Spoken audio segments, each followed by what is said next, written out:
Hello friends, welcome back to German class. आज मैं आपसे बात करूंगा कुछ जर्मन एज ए लैंग्वेज सीखने के बाद करियर ऑप्शंस क्या क्या हैं। तो देखिए, बहुत सारे करियर ऑप्शंस हैं अगर आप जर्मन को अच्छे से सीखते हैं। सबसे पहली चीज़ है कि जर्मन आपको बोलने आनी चाहिए और लिखने आनी चाहिए। रीडिंग और राइटिंग स्किल्स बहुत इंपॉर्टेंट है, तभी आप लैंग्वेज के बेसिस पे किसी भी फील्ड में करियर बना सकते हैं।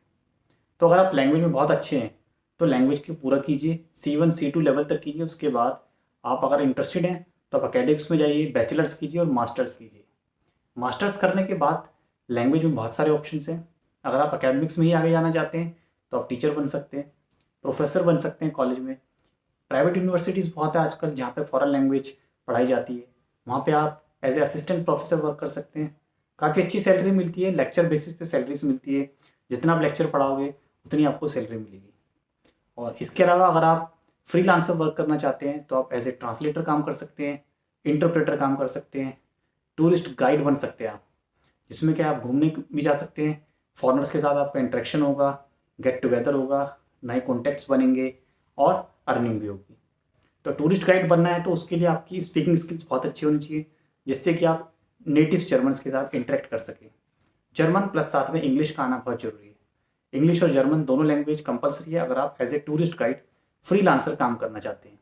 बहुत सारे लोग हैं, गर्ल्स बॉयज़, जो कि फ्रीलांसर काम करते हैं एज ए टूरिस्ट, जो भी इंडिया में आते हैं, दिल्ली में आते हैं, अलग अलग प्लेसेस पे आते हैं, जो भी टूरिस्ट हॉटस्पॉट है उनके साथ आप जा सकते हो, विजिट पे जा सकते हो, उनको दिखाइए, घूमिए उनके साथ। खाना पीना एन्जॉयमेंट भी बहुत होता है और अर्निंग भी बहुत होती है। तो इसमें बात है कि लैंग्वेज स्किल्स, आपकी स्पीकिंग स्किल्स बहुत अच्छी होनी चाहिए, जिससे कि आप जो भी नेटिव्स हैं उनकी बात को समझ सके और अपनी बात उन तक पहुंचा सके। तो इंग्लिश एक आपकी हेल्पिंग हैंड है उसमें, बट जर्मन का होना बहुत अच्छा है, क्योंकि जो नेटिव्स जर्मनी से जो आते हैं, ऑस्ट्रिया से जो आते हैं, स्विट्ज़रलैंड से जो आते हैं, जहाँ पे जर्मन बोली जाती है, तो वो लोग प्रेफर करते हैं कि जर्मन में ही बात की जाए। तो अगर इस तरह का गाइड उनको मिलता है तो वो काफ़ी पसंद करते हैं और अच्छा पैसे भी देते हैं। तो इसके लिए आप या तो अपना फ्रीलांसर खुद ही काम कर सकते हैं, या फिर आप किसी ट्रैवल एंड टूरिस्ट कंपनी के साथ जुड़ सकते हैं। तो जब भी उनके पास कोई क्लाइंट्स आते हैं तो वो आपको कांटेक्ट करेंगे और आप उनके साथ डायरेक्ट जाके क्लाइंट्स के साथ घूम सकते हैं, उनको विजिट करा सकते हैं प्लेसेस पे और पूरा टाइम एंजॉय कर सकते हैं। तो इस सिचुएशन में क्या है, आपको लमसम सैलरी दी जाती है, मंथली बेसिस पे दी जाती है सैलरीज, क्योंकि सीजनल जॉब है। क्योंकि टूरिस्ट पूरे साल तो इंडिया में नहीं आते हैं, 5-6 मंथ्स में आते हैं। सितंबर अक्टूबर एंड से स्टार्ट होते आना और फेबर मार्च तक इंडिया में टूरिस्ट आते हैं। तो इस तरह से आप कंपनी के साथ कनेक्ट हो सकते हैं, जुड़ सकते हैं, तो आपको सैलरी दी जाएगी। टूरिस्ट 4 टूरिस्ट को आप घुमाते हैं, 10 को घुमाते हैं, 20 टूरिस्ट को एक मंथ में आप ट्रैवल कराते हैं, वो डिपेंड करता है, बट आपकी सैलरी फिक्स्ड होगी। तो इसमें आप फिक्स सैलरी पे काम कर सकते हैं। और दूसरा तरीका है कि आप फ्रीलांसर काम कर सकते हैं। आप अपने आप को प्रमोट कर सकते हो that you are a foreign language speaker, आपको लैंग्वेज आती है और कोई भी कंपनीज में किसी तरह का क्लाइंट्स आता है तो आपसे डील कर सकते हैं। तो इस सिचुएशन में क्या है, कमीशन बेसिस पे काम होता है।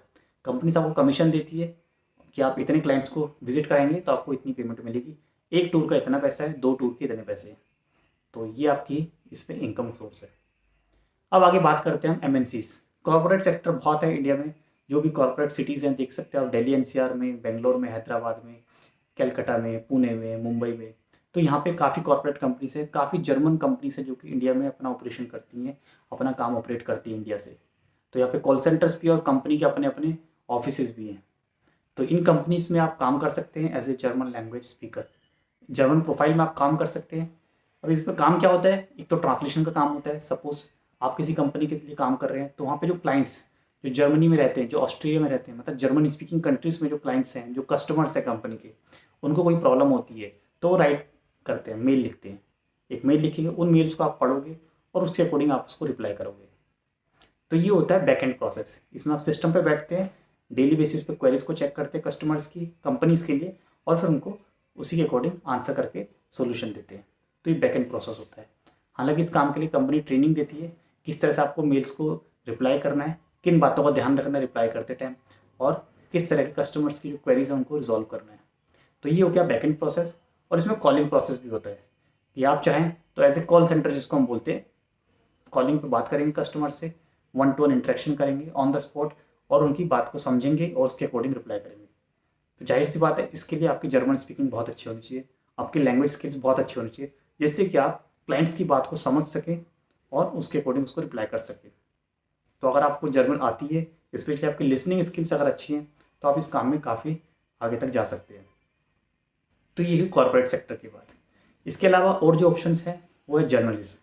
जर्नलिस्ट बन सकते हैं, मास कम्युनिकेशन का अगर आपने कोर्स किया हुआ है और साथ में अगर आप जर्मन लैंग्वेज सीखते हैं, तो जर्मन जो भी डिपार्टमेंट है यहाँ पे इंडिया में काफ़ी है, जो कि ब्रॉडकास्टिंग सर्विस है जर्मनी की, और वो आपको हायर कर सकती है। उनको चाहिए होते हैं लोग जो इनको जर्मन के अलावा इंग्लिश और प्लस में 2 या 3 रीजनल लैंग्वेजेस भी हैं। तो अगर आपकी रीजनल लैंग्वेज आती है, आपको 2 या 3 रीजनल लैंग्वेजेस आती है, जैसे इंडिया में बहुत सारी लैंग्वेजेस बोली जाती है, और प्लस में आपकी इंग्लिश और जर्मन बहुत अच्छी है, तो आप इन कंपनीज़ के लिए भी काम कर सकते हैं। इसमें आप एडिटोरियल पेज में एडिटिंग कर सकते हैं, लिख सकते हैं। आप ऑनलाइन भी काफ़ी न्यूज़पेपर एजेंसीज के साथ जुड़ सकते हैं, जिसमें भी आप आपके आर्टिकल छपेंगे, आप आर्टिकल्स लिखेंगे, जो भी करंट सिचुएशंस है, जो भी करंट टॉपिक्स है, उनके बारे में लोगों को अवेयर करेंगे और अपने आर्टिकल्स को लिखेंगे। तो इसके लिए आपकी राइटिंग स्किल्स बहुत अच्छी होनी चाहिए, आपको लिखना बहुत अच्छा आना चाहिए, अच्छे वर्ड्स आपको पता होने चाहिए, सेंटेंस स्ट्रक्चर आपको आना चाहिए, किस तरह से स्टैंडर्ड जर्मन लिखी जाती है वो आपको पता होना चाहिए, ताकि आप किसी भी एजेंसीज के लिए, किसी भी न्यूज़पेपर एजेंसीज के लिए, कंपनी के लिए आर्टिकल लिख सके और करेक्ट लिख सके। तो ये दूसरा काम है। ये भी फ्रीलांसर आप कर सकते हैं। ऑनलाइन काफ़ी कंपनीज हैं जो कि आर्टिकल्स लिखवाती है, जिनको चाहिए होते हैं फॉरेन लैंग्वेज एक्सपर्ट, तो आप उनके लिए काम कर सकते हो।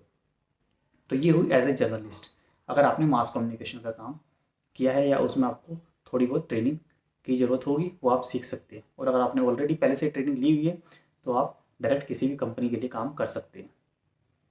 और इसके अलावा जो सबसे अच्छा काम है आजकल, वो है पढ़ाने का काम। आप एज ए टीचर बन सकते हैं, पढ़ा सकते हैं, फ्रीलांसर भी काम कर सकते हैं, किसी स्कूल से जुड़ सकते हैं, स्कूल्स में जर्मन लैंग्वेज पढ़ाई जाती है, तो वहाँ पे एज ए टीचर आप जॉब कर सकते हैं।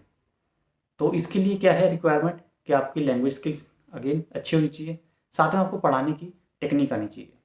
जर्मन में अच्छा होना एक अलग बात है, साथ में जर्मन दूसरों को पढ़ाना एक अलग स्किल्स है।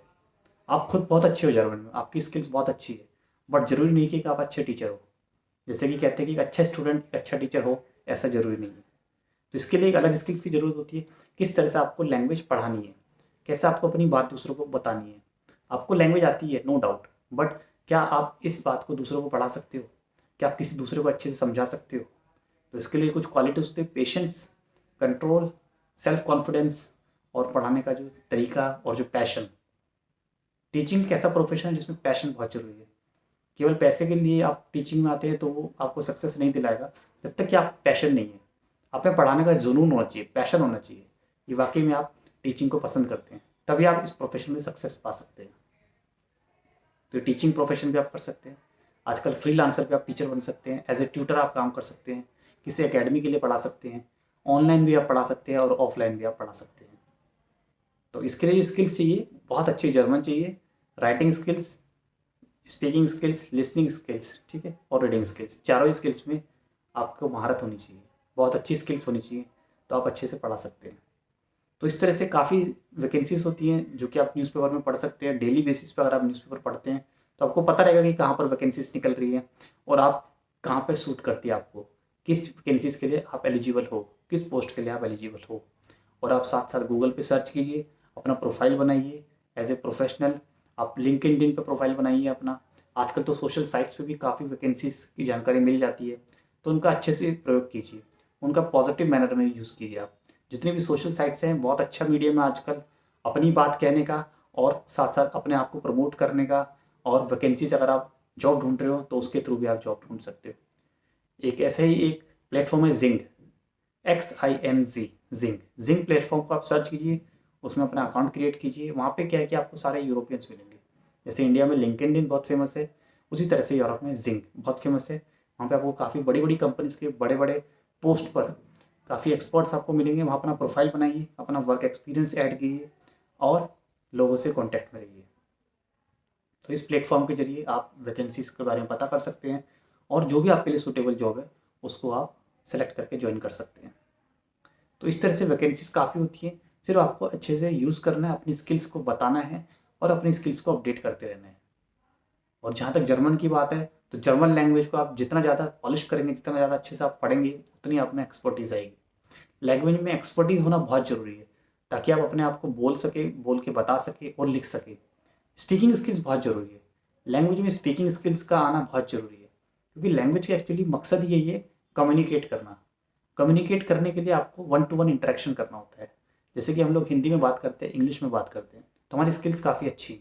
हिंदी तो हमारी मदर टंग है, तो इसलिए हमें कोई प्रॉब्लम नहीं होती। इंग्लिश हम लोग काफ़ी टाइम से सीखते आ रहे हैं, तो इतना सीखने के बाद भी हमें इंग्लिश काफ़ी अच्छे से समझ आ जाती है और बोल भी लेते हैं। बट जर्मन को अभी हमने इतना टाइम नहीं दिया है। आप में से काफ़ी लोग हैं जो कि 6 महीने, 1 साल या 2 साल जर्मन सीखने के बाद काफ़ी रियलाइज़ करते हो कि अभी आपको और रिक्वायरमेंट है। तो ये बहुत ज़रूरी है कि आप लैंग्वेज के टच में रहिए। लैंग्वेज कोर्स ख़त्म होने के बाद भी आप लैंग्वेज पढ़ते रहिए, किसी ना किसी तरह से लैंग्वेज के टच में रहिए। चाहे आप मूवीज़ देखिए, चाहे आप फिल्म्स देखिए, चाहे आप मैगजीन्स पढ़िए। तो इस तरह से आप अपने आप को टच में रख सकते हो, अपनी लैंग्वेज स्किल्स को इम्प्रूव कर सकते हो। लैंग्वेज को अपडेट रखना बहुत ज़रूरी है। ऑनलाइन न्यूज़पेपर्स हैं, ऑनलाइन काफ़ी चैनल्स हैं जिनको आप देख सकते हो, जिनसे आप जर्मन सीख सकते हो। तो जर्मन लैंग्वेज को अपडेट रखना बहुत ज़रूरी है अगर आप इस फील्ड में अपना करियर बनाना चाहते हो और काफ़ी पैसे अर्न करना चाहते हो। बहुत ऑप्शंस होते हैं, पैसे काफ़ी अच्छे से आप अर्न कर सकते हो। तो मैंने जो प्रोफेशंस आपको बताए, as a teacher, journalist, corporate sector और एज ए टूरिस्ट गाइड, ये ऐसे प्रोफेशंस हैं जो कि बहुत ज़्यादा डिमांड में है, हाईली डिमांड में है। कॉरपोरेट सेक्टर तो बहुत ज़्यादा है। इंडिया में काफ़ी कॉरपोरेट कंपनीज़ हैं जो कि जर्मनी से बिलोंग करती हैं। अगर आप ऑटोमोबाइल इंडस्ट्री की बात करें तो सारे बिग ब्रांड्स जर्मनी के, उनके ऑपरेशंस, उनकी जो कंपनीज़ हैं, कहीं ना कहीं वो इंडिया में ऑपरेट होती हैं, काम करती हैं। तो उन कंपनीज़ में काम करने के लिए अब जर्मन्स तो नहीं आएंगे। यहाँ पे जो इंडियंस रहते हैं, जिनको जर्मन आती है, वो उन्हीं को हायर करते हैं और काफ़ी अच्छी सैलरी भी मिल जाती है। शुरू में आपको सैलरी ज़्यादा नहीं मिलती है, बट हाँ, जैसे जैसे आपको एक्सपीरियंस आता है, जैसे जैसे आपको उस फील्ड में एक्सपीरियंस गेन करते हो, आपको चीज़ें समझ में आती है, आपको पता लगता है कि कैसे काम करना है इस कंपनीज़ के लिए, किस तरह का काम होता है, तो वैसे आपकी सैलरी भी इंक्रीज़ होती रहती है। तो पहले दिन से ज़्यादा सैलरी की डिमांड करना शायद पॉसिबल नहीं होगा, लेकिन जैसे जैसे आपका वर्क एक्सपीरियंस बढ़ेगा, कंपनीज आपको हायर पैकेज की तरफ ले जा सकती है और आप भी डिमांड कर सकते हो हायर सैलरी के लिए। बट उसके लिए वर्क एक्सपीरियंस बहुत ज़रूरी है। तो इसलिए जितना जल्दी हो सके जॉब को ज्वाइन कीजिए, पढ़ते रहिए, जॉब करते रहिए, वर्क एक्सपीरियंस लेते रहिए। तो उससे अपनी लैंग्वेज के लिए जो भी आपका खर्चा है वो भी आप दे सकते हैं और बियर कर सकते हैं और साथ साथ अपनी अर्निंग भी कर सकते हैं। तो डबल फ़ायदे होते हैं। आप पढ़ते भी रहिए, वीकेंड पे कोर्स करते रहिए, लैंग्वेज को अपडेट करते रहिए और साथ साथ अपनी अर्निंग भी इंक्रीज़ करते रहिए। तो इस तरह से काफ़ी ऑप्शंस होते हैं। बस थोड़ा सा पॉजिटिव अप्रोच रखिए, लैंग्वेज में अच्छे से कमांड रखिए। इन सभी का एक ही सॉलिड है जो कि base, that is having good German skills, speaking skills and writing skills. यही दो स्किल्स हैं जो कि बहुत ज़्यादा डिमांड में। अगर आप बात करते हो कि लैंग्वेज के बेसिस पे किस तरह से सिलेक्शन होता है, तो सिलेक्शन के लिए अलग अलग तरीके होते हैं। अगर आप एज ए टीचर कहीं पे ज्वाइन करते हो, स्कूल्स में ज्वाइन करते हो, तो आपका इंटरव्यू होता है। इंटरव्यू आपका इंग्लिश में भी होता है, वहाँ पे जर्मन एक्सपर्ट्स भी होते हैं। जर्मन एक्सपर्ट्स आपकी लैंग्वेज को टेस्ट करते हैं कि आप किस तरह से बोल पा रहे हो। काफ़ी सीनियर लोग होते हैं, तो वो स्पेशली हायर किए जाते हैं स्कूल्स या कॉलेजेस के द्वारा, जो कि आपका इंटरव्यू लेते हैं। इंटरव्यू लेने के लिए आते हैं, आपको जज करते हैं और फिर उसके बाद आपका एक डेमो भी लिया जाता है। डेमो का मतलब ये है कि आपको एक क्लास में पढ़ाना होता है। उसमें आपको ऑब्जर्व किया जाता है कि आप किस तरह से पढ़ा रहे हो और आपके पढ़ाने के बाद जिन स्टूडेंट्स को आपने पढ़ाया उनसे फीडबैक लिया जाता है कि आपका पढ़ाया हुआ स्टूडेंट्स को समझ आया कि नहीं आया। और जब आप इन सभी बातों पे खरे उतरते हो तो आपकी सिलेक्शन हो जाता है। तो ये होता है प्रोसेस एज ए टीचर का, सिलेक्शन प्रोसेस। और अगर आप किसी कॉर्पोरेट सेक्टर में जाते हो, जर्मन प्रोफाइल में काम करते हो, जैसे मैंने बताया कॉल सेंटर में काम करते हो या बैकएंड प्रोसेस में काम करते हो, सिस्टम पे बैठकर नाइट शिफ्ट में करते हो, डे शिफ्ट में करते हो या रोटेशनल शिफ्ट में करते हो, तो इसमें जो सिलेक्शन का प्रोसेस होता है वो भी 2 स्टेजेस का होता है। फर्स्ट स्टेज में आपका एक राइटिंग एग्जाम होता है जिसमें आपको किसी भी टॉपिक पे लिखने के लिए बोला जाता है। तो आपकी राइटिंग स्किल्स अच्छी होनी चाहिए ताकि आप किसी भी टॉपिक पे on the spot at least 400 to 500 words में लिख सको। स्टैंडर्ड जर्मन यूज़ होनी चाहिए। और इसके बाद आपका एक इंटरव्यू होता है। इंटरव्यू जो आपका दोबारा इसे इंग्लिश में होता है और साथ में वहाँ भी जर्मन एक्सपर्ट्स होते हैं जो जर्मन में आपसे इंटरव्यू लेते हैं, आपके बारे में जानना चाहते हैं। तो जब आपसे जर्मन में इंटरव्यू होता है तो ध्यान रहे कि अपने जर्मन को अच्छे से अच्छा बोलिए, किसी तरह की मिस्टेक्स ना कीजिए और जितना पूछा गया उतना ही जवाब कीजिए। ज़्यादा जवाब देने में क्या होता है, मिस्टेक्स होती हैं। तो टू द पॉइंट बोलना है, जितने क्वेश्चंस पूछे गए हैं उसका अकॉर्डिंगली सही आंसर, टू द पॉइंट सटीक आंसर देना है। तो ये आपका होता है वाइवा। उसके बाद आपका एचआर राउंड होता है जिसमें आपकी सैलरीज वगैरह डिस्कस होती है और आप भी अगर पूछ सकते हैं कंपनीज के बारे में, किस तरह का काम होगा, किस तरह की ट्रेनिंग होगी, आपको कितने दिन की ट्रेनिंग दी जाएगी। तो ये सब एचआर राउंड में होता है। तो उसके बाद ये थर्ड राउंड होता है लास्ट, और फिर आपको इन्फॉर्म किया जाता है टेलीफोनिकली कि आपका सिलेक्शन हुआ या फिर नहीं हुआ। तो ये एक लंबी प्रक्रिया है, लंबा प्रोसेस है। तो सबका बेस यही है कि आपकी लैंग्वेज स्किल्स अच्छी होनी चाहिए, आप में कॉन्फिडेंस होना चाहिए सामने बोलने का और वन टू वन इंटरेक्शन करने का। तो कॉन्फिडेंस तभी आता है जब आपकी लैंग्वेज स्किल्स अच्छी होगी।